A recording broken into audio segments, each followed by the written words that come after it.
We haven't seen a ton of Kristaps Porzingis, but he showed us once again that he can unlock a lot. Plus, Derrick White has what I think might have been a perfect performance after being completely disrespected by ESPN. We're going to talk about it right now on the Locked On Celtics podcast. Be ever ready. Recognize the city of champs. Boston, baby, we do what you can't. Locked on number 18, Tatum and Brown, J-team, step back. We gon' wet that and slay teams. Of course, the Celtics, who else could it be? Screaming like KG with the Larry O.B. Karalis above average, assessing the team status. Best daily pod, no cap, salary matching. Clutch like Bird the DJ, keep John on replay. Prime time, dapping up the truth on the sideline. Raining J's, how it started, raising banners, how we finished. Locked on Celtics pod, home of the winners. B. Back to the Locked On Celtics podcast. Thank you for making this show part of your daily routine. Love having you on board here every Monday through Friday. Podcast is free. The podcast is fresh. The podcast is available everywhere you get your podcasts, even on YouTube. Watch the show, hop into the comment section. Let me know what you think about the Boston Celtics beating the Philadelphia 76ers. It was 112-101 if you care about the final score. Hey, nice. It's always great to beat Philly, right? I always say it. It's always great to beat Philly. I'm John Karalis, by the way. I used to play once upon a time. Now I cover the Celtics for Boston Sports Journal. I'm a beat writer. I'm your host here Monday through Friday. So, again, subscribe wherever you get your podcasts. A little discombobulated in my head because the Celtics just don't give us anything. The NBA has screwed Boston, has screwed me with their schedule by putting this 3 games in 4 nights. No Jayson Tatum in this one, no Jaylen Brown in this one. We can't get the combinations that we're looking for. Trying to figure out how these guys all play together. The team keeps saying, we want to find the guys that complement Tatum and Brown. And we've had 25 minutes of those guys playing this preseason in a critical preseason that, it's like a championship or bust. And I kind of want to see how do these guys work with one another. But I can tell you what, Kristaps Porzingis already does work well. I think we're seeing all of everything that we need out of Porzingis pretty quickly. We'll talk about that in a minute. Second segment, we'll get into Derrick White, the disrespect by ESPN and how we came out and played perfectly. Jrue Holiday, Payton Pritchard again, Sam Hauser. We'll talk about all that stuff in just a minute. First, today's show is brought to you by our friends over at FanDuel Sportsbook. It's the official sportsbook of Locked On. Make every moment more. And right now, if you're a new customer, all you got to do is bet $5 and you get $200 in bonus bets guaranteed, win or lose. Visit FanDuel.com/lockedon to get started. I want to start with Porzingis right away because I think Porzingis, it's the biggest acquisition. This, no disrespect to Jrue Holiday and no pun intended, but this is a big deal. And as much as Holiday is important and as much as Holiday might tip the scales with Milwaukee and all of that, Porzingis is the guy that's going to make this whole thing be special, because of how he works with Tatum and Brown, with these other guys, with Derrick White. The Porzingis-Derrick White pick and roll, can we just talk about that for a second?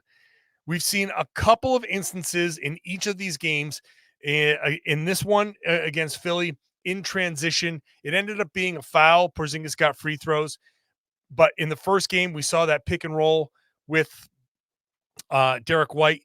White's ability to hit floaters is very, very, very important here, because that ability to hit the floaters means the big has to step up and Porzingis can kind of slide behind him and you can throw that lob and he can go get it. It's really important because that gives Boston enough of what they lost in Robert Williams, that offensively, that you don't miss that when you're playing with double bigs, Al Horford out there. If Porzingis is going up and catching these lobs, now even at 7'3", he's still not catching them exactly the way Rob did. Rob was special in that regard, but he's still getting up there and catching them and putting the Celtics in position to capitalize. The one in transition is super important because Boston's trying to play fast. And if Boston's trying to play fast and he's out there running the floor and it's not just to spot up for three, he can come down, he can find the ball handler, he can set that pick, quickly roll. You do it with an empty corner. You've got space on the other side. All the defenders running back in transition. Transition is a chaotic place. It's a chaotic opportunity. And this is why Boston really, really wants to run and play fast and should play fast. When you have an opportunity to run, even after a make, guys are, you're running back on defense. You turn around, you see the ball there already. Where's my guy? My God, there's a guy in the corner. I got to go over here. There's enough distraction where all you need is a second, a half a second. And that gets you to the rim versus getting you, forcing you to set up in the half court. So running, pushing the pace for the Celtics is going to be massively important. Porzingis can be just so huge in that regard because if there's no help because all of the other guys are worried about their own guy all over the place, if there's no help, then he can get to the rim and that's a wrap. With Derrick White handling the ball, with Jrue Holiday handling the ball, you got to worry about a guy who can make those shots. Very, very important. I think as little as we've seen with Porzingis, I think I feel good about saying this is his absolute best situation that he's been in. It gets to use all of his strengths.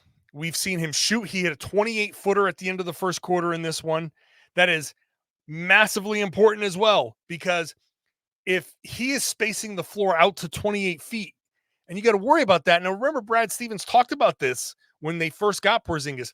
He's a guy that can pull up from 28, 30 feet, quick release, and it's a threat. He can hit that shot at a good clip. So now if you're a defender, you turn around, either you've sucked in too deep like this happened in this game, you've sucked in too deep, and now you turn around and Porzingis is way the hell out there, and you're like, is that my guy way out there? Yep, that's your guy, and he's banging a three from 28 feet. You're either going to run out to try to close out, or you just give up, and you give him a wide open shot and hope that he misses. Or you got to respect that, right? The other option is you just got to respect that, and you don't help off of him. So this play happened with Sam Hauser driving down the left baseline. Again, I've said this a million times, paint touches, the gravity of a paint touch is so ridiculous. It doesn't matter. I could be the guy in the paint and everybody would react in the middle of the paint because, oh my God, the ball is in the paint and you got to worry about the ball in the paint. So Sam Hauser does a great job off the bounce, goes baseline, gets into the paint, turns, fires to Kristaps Porzingis. Porzingis' guy sucks in too deep. No chance of getting out there. Your only chance is run past them, hope he misses, and you can get a cherry pick a layup. But if that wasn't there, if Porzingis' guy is respecting the 30-footer and staying out, then you have other options. Well, not only does Hauser have another option of, well, there's one less guy here. Maybe there's a little seam that he can go and get the layup. But now if Porzingis' guy is hugging up, then there are cuts. There are lanes to cut.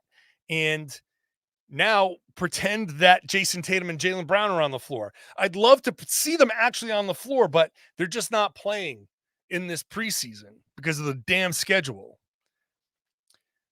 But those, I've talked about like the pin downs where you run in the first game against Philly, Porzingis ran pin down for Jaylen Brown. Jaylen comes around the top of it, gets the ball, gets into the paint, draws a ton of attention, dumps it back over to Porzingis. Porzingis gets a little mid-range jumper.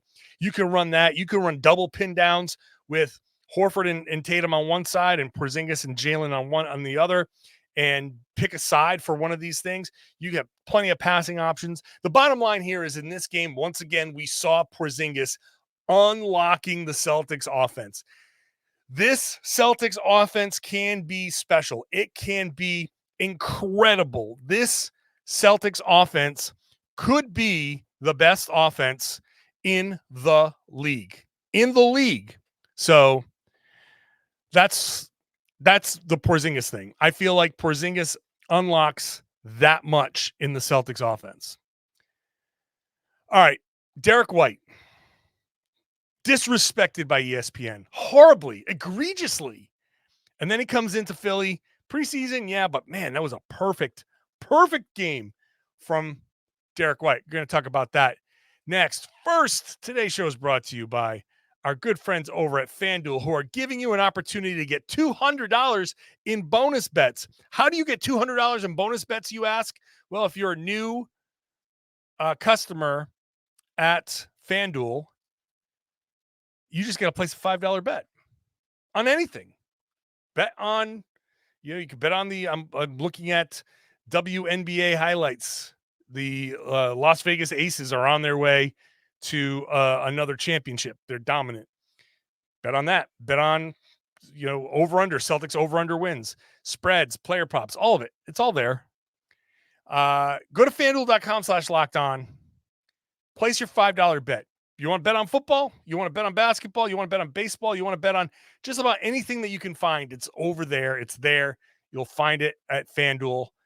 It's America's #1 sportsbook for a reason. It's the #1 sportsbook, the official sportsbook of the Locked On Podcast Network for a reason. You go there, you place your $5 bet, you get $200. Win or lose, guaranteed, you just get it. So check it out, FanDuel.com/lockedon. Just ask you if you're going to do it. Please gamble responsibly.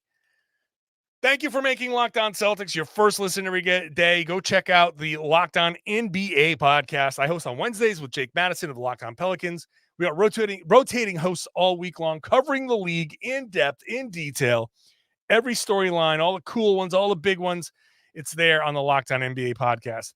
I love that show. I love doing that show. It's a lot of fun. I hope you subscribe there wherever you get Locked On Celtics. Okay, Derrick White in this game played beautifully. Just chef's kiss, beautifully. Defense, 3 block shots, 2 steals. I mean, just the quintessential Derrick White game. 4 of 8 from the field, 2 of 5 from 3, 50, 40. He hit 1 free throw. So 50, 40, 100. 4 assists, 3 rebounds, 3 blocks, 2 steals, just 1 turnover. Derrick White doing it on both ends. Blocking shots, then getting down to the other end of the floor and banging 3-pointers. He did it a couple times where he went defense to offense, make the block, make the defensive play, come down the other end and score. This was perfection from Derrick White. Again, there's a big asterisk over this. It was a preseason game. Philly wasn't playing Harden, wasn't playing Embiid. Boston wasn't playing the Jays, but doesn't matter. You got 17 minutes worth of Derrick White. Sign me up for this 17-minute. This Derrick White that we've seen, especially in this game, sign me up. You're going to tell me, ESPN, that he's not one of the best, one of the top 100 players in the league? You're telling me that there are 100 players better than him in the NBA? Are you kidding me? How can you make an all-defensive team? How can you be one of the best plus-minus guys? How can you be a key player on a championship hopeful, a starter, and not make the top 100? Are you kidding me? Now, these lists are always meant to be controversial, and there's always going to be somebody that's left off. And I'm sure the people who get put the list together say, "Oh, let's leave off the Boston guy because Boston loves to feel, like they're aggrieved and everybody's out for them." And if that was the thought process, then it worked, because it's just, I don't know how you can watch Derrick White play both ends of the floor, be a legitimate two-way player, maybe the definition of a two-way player, and you're going to tell me he's not one of the top 100. Perfect performance from him, in my opinion, against Philly. Jrue Holiday got in there. He got the start because of the unique circumstances. All the top 4 guys, Porzingis, Al Horford, Derrick White, Jrue Holiday, all played legit 17:04. They just had a couple of stints. Boom, that was it. They were done after halftime. They were done at halftime, and so Holiday got his time. He showed, a comfort level here. 11 points, 5 of 7 shooting, 1 of 3. He got himself into the paint. He got himself, got to bully a couple of guys. Went up against Philly's bigs and scored. He played more of a Jrue Holiday game this time around than the first time around. So it's nice to see him settling in. I think that backcourt, and now I haven't given this much thought, but if we want to classify this as, is there a better two-way backcourt than Derrick White and Jrue Holiday? Is there a better backcourt that's going to give you what they give you offensively while playing the level of defense that they play? That's going to be hard, because both of those guys are going to lead Boston in scoring in multiple games this year, right? Like Derrick White's going to lead Boston in scoring in a few games. Jrue Holiday is going to lead Boston in scoring in a few games. It's most of the time going to be Jayson Tatum and Jaylen Brown, but every once in a while, in a couple of games here or there, it'll be Holiday. A couple of games here and there, it'll be White. In a few games, more than a few, probably, it'll be Porzingis. He'll have plenty of opportunity. So there will be a lot more of that spread around, but Holiday will have his chances and he will score. And I just, the potential for the defense on this side is incredible. And that's why, in yesterday's podcast, if you missed it with the GM survey, I was kind of curious as to why the Celtics were so low offensively, and so high defensively. But yeah, I can kind of see the defensive thing, because D White is awesome. Holiday, obviously awesome. Porzingis, we saw him defending the rim. I thought he had a couple of really, really great defensive possessions. He didn't get any credit for a block or a steal or anything like that, but saw him defend the rim really, really well on just by being big and forcing a miss. Al Horford's in that mix there. There's an opportunity for these guys to be a tremendous defensive team as well. But it was good to see Holiday. I think one of the big things for Holiday that we heard over the course of this little mini road trip is that he's kind of put the trade behind him already. He's kind of put the uncomfortable stuff behind him. He's like, I'm out here. I'm ready to do this. Let's just move forward here. So I thought it was good to see a very obviously comfortable Jrue Holiday in there doing what he does. And now the next step is this. They've got 5 days off before they face the Knicks. They face the Knicks on Tuesday. That should be almost like a full NBA game. Those guys got to play 30 minutes a piece on Tuesday, and then I think they go Wednesday, Thursday. So there's a road game 2 days later. In Charlotte 2 days later. That no one's going to play in that. That's going to be, J.D. Davison starting at point guard, right? So that next game, and I'm banking on this. I'm banking on getting a lot of this information. I'm sitting here trying to analyze this team, and I've got no data points. I got nowhere to go with, hey, okay, here's how they work together, and here are the combinations he's using, and maybe there's something here. It's very, very frustrating. I am vexed. I am vexed by this. All right, let's get to the rest of the group. Payton Pritchard, Sam Hauser, Svi Mykhailiuk, Neemias Queta, all of that in just a moment. Thank you for making Locked On Celtics your first listen every day. You play fantasy basketball, right? You want to win your league, don't you?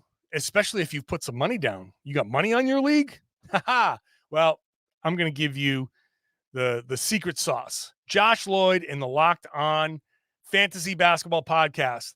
Listen to Josh religiously. He'll give you the little tips, the little tricks, the little moves you got to make over the course of the season to win your league. Check them out. Locked On Fantasy Basketball. I'm telling you. All right. let's just run through the rest of these guys who played on Wednesday night. Very obviously, Payton Pritchard is all set. He's fine. Kind of like I'm at a point now where it's like, hey, Payton, just dial it back a notch. Save some of this for the regular season. Played great. 17 points. That led the team. 7 of 15 shooting, 3 of 9 from 3. He had 3 assists. He had a steal, a rebound. Just another performance where he's just playing great and in the type of role that he's going to get. So I feel good about getting Pritchard in there, and Pritchard is a pace guy. Pritchard is going to be the guy that pushes. So if there are any games where the guys come out and they're sluggish, they're slow, they're not playing fast, they're not running, go to Pritchard early, get him in the game, change of pace, go. I think that is an opportunity for the Celtics to change their pace, change and kind of maybe he'll win you just a couple of games just by being the energy guy. But he's not just an energy guy. I mean, he's going to hit shots. He's going to do a lot of things. So Pritchard, he's all set. Nice to see Sam Hauser hitting some shots. Sam Hauser starts. They noted that on the broadcast. Sometimes you get the start, you get a little extra reps, and Sam Hauser comes in, plays 22 minutes, goes 4 of 9 from 3, and then on what would have been a 10th three-point attempt, he gets fouled, so he hits 3 free throws there. So he's counting by 3 on his way to 15 points, 4 3-pointers, 3 free throws, and a game high plus 16. So big impact. But again, 4 rebounds, 3 assists, a steal, a block for Sam Hauser. He's doing a lot of the little things. I'm impressed with a lot of the little things that Hauser's been doing. He has made a positive impact over the course of this preseason without the shot falling. And now the shot did fall, and that just enhances that. I think Hauser is safe, but also Svi Mykhailiuk comes out and hits 5 of 6, 3 of 4 from 3, and he does a lot of things. 6 rebounds, 2 assists. So the Celtics have a couple of guys off the bench here that can bang some shots. Now, this does kind of raise the question about, okay, well, what about O'Shea Brissett? What about Lamar Stevens? They go to Brissett early, and he's supposed to be a guy that is kind of filling in a gap. He's helping with the wing defense, maybe hitting a shot or two, but he hasn't been able to hit those shots. And now I'm not sure, is this a problem? Because in this game, O'Shea Brissett, 0 of 2 from 3. Lamar Stevens, I lumped them together, 0 of 2 from 3 as well. So Stevens was 0 of 3. Brissett, 0 of 5. He had 1 point. Lamar Stevens had 2 points.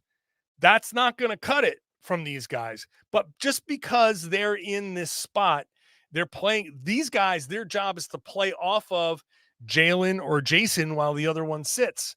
So are they getting fair shots?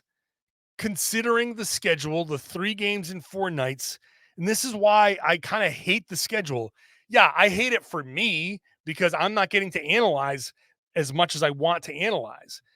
But I hate it for them because you're not getting realistic minutes. And these guys, the coaching staff, they're not getting realistic data on these guys. You're getting a lot of 0 for nights from Stevens, 0 for nights from O'Shea Brissett, but they're not playing off of the guys they should be playing off of. They're playing off of Payton Pritchard, who's good, but he's not Jayson Tatum. He's not playing next to Jaylen Brown. He's not playing with Porzingis. He's not playing with Jrue Holiday. Think about the Celtics have 6 guys. They basically have 2 of each, 2 guards, 2 wings, 2 bigs. That's their main 6. So 3 of those guys can be on the floor at any one time. You start whoever you start, then you start staggering, and you can have one of the guards, one of the wings, and one of the bigs. That's whichever one you pick is going to be good. If you want to say, whoever you want to say is better, the second best one, Is it Holiday? Is it Derrick White? Is Jaylen Brown, Al Horford? Jaylen Brown, Al Horford, and one of those two guards is a damn good trio to have on the floor. And O'Shea Brissett or Lamar Stevens going to be on the floor with those guys. Same thing with Luke Cornett. Luke Cornett, let's lump him into this mix. Not a nice performance from Luke Cornett. He did have a couple of nice passes. He hit Pritchard with a nice pass on a cut. I love when guys score on cuts. Everybody, if you've listened to me, you know, score on a cut, I go nuts because the Celtics don't cut. But are we getting a fair look at Luke Cornett? Because he hasn't been great, but he also isn't playing in a situation where he's playing off of elite teammates. He's playing garbage time minutes, right? In the first quarter, in the second quarter, but it's basically garbage time because you're not going to have combinations. It was a fun combination of Payton Pritchard, Svi Mykhailiuk, and Sam Hauser. That's never going to happen over the course of the regular season. You're just not going to see that group out there because one of, two of, three of the other guys, the better players are going to be on the floor. But that's the situation these guys find themselves in. So I can sit there and say, wow, Neemias Queta in almost 8 minutes, 4 of 4. He caught a couple of lobs. He finished a dunk, hit a couple of free throws. Like, I want to see Queta get some minutes with Tatum and Brown, but also I want to see Luke Cornett get minutes with these guys because that's going to be where he gets his minutes. That's going to be where we figure out what are these guys really as members of the Boston Celtics. What kind of players are these guys when they're playing off of Tatum, Brown, Holiday, White, Porzingis, Horford? And we're not getting the fair representation. So we can sit there and you're going to sit there in the comments and you're going to say, well, Luke Cornett, he's sucked this preseason and he's not been good. He's not been particularly good this preseason. But when he's setting picks for Jayson Tatum, he'll look a little bit better because you obviously leave Luke Cornett to double Jayson Tatum. And Tatum's good enough to make the play and get the ball over to Cornett. And when he's got a little bit more space, because in this corner is Derrick White, and in that corner is Al Horford, he's going to have plenty of space to operate and finish. So is Luke Cornett impressing anybody right now? No. I feel like Neemias Queta with his, obviously he's a big kind of bruising kind of guy and can get up there and finish and kind of is, displaying some of the qualities of what Robert Williams brought while being like, big, strong, someone who can get out there and box out and grab rebounds, maybe block a shot or two. But are we at a point where this is is it a fair assessment? Is Luke Cornett going to lose his job because the Celtics were scheduled for 3 games and 4 nights and he just never got to run a freaking pick and roll with Jayson Tatum? So it's hard to fully evaluate. That goes for Stevens. It goes for Brissett. It goes for Cornett. It's hard to fully evaluate. Now, some guys are finding their way no matter what, but some guys are struggling in that. Delano Banton, a guy who had a big performance against the New York Knicks. And I was kind of like, yeah, this is impressive, but he took a step back. He got pulled early in the third quarter because he didn't go for a rebound, a loose ball. He played less than 30 seconds to start the third quarter, got yanked. Joe Mazzulla lit him up, and then he sat down for a little while. Now he came back in, and Joe praised him for coming back in and keeping his head and just being professional and accepting of the coaching, which is good. But Banton scoreless in 16 minutes, 0 for 3. He had 4 rebounds and an assist, but scoreless after putting up 20 points, 21. So hard to kind of gauge what these guys are going to be. The number one thing we got to figure out, obviously, is how they work with Tatum and Brown. How are they going to push the pace? Can they push the pace for 48 minutes, or are they going to let up? Joe Mazzulla, after the game was critical of the team for constantly kind of slowing down in the second half. Fair assessment. So can any of these guys show that they are going to be pushing the pace and doing the things that Joe Mazzulla wants? All in all, 3 games. We didn't get to see a ton, but like I said, we saw Porzingis. I'm very excited about what Porzingis can bring. Derrick White is Derrick White. He's having an amazing preseason, and I think Holiday is getting better. Now let's get Tatum and Brown back on the floor so we can see something from these guys. Whenever they do, I will be back here talking about it. The Celtics are off on Thursday, so the Friday show, we'll just kind of look back and maybe reevaluate, take a closer look. I'll watch this game again to get a little closer look, maybe some of the things I missed the first time around. So make sure you're subscribed. Watch the show on YouTube, subscribe on YouTube, ring the bell, hop into the comment section. Let me know what you think. I will be here 5 days a week for you, Monday through Friday. If they play on Friday or Saturday, I will do a podcast, a bonus podcast. So some weeks you'll get 6, some weeks you'll get 7 podcasts for the week. So I will be here giving you tons of Celtics content because that's what you demand. So make sure you're subscribed. If you're an everydayer, if you're with me 5 days a week, I would love it if you shared the podcast and spread the word and told your friends, tell your family, tell random strangers as you walk by on the street that they should be listening to and watching the Locked On Celtics podcast. It's right here on the Locked On Podcast Network. Your team every day.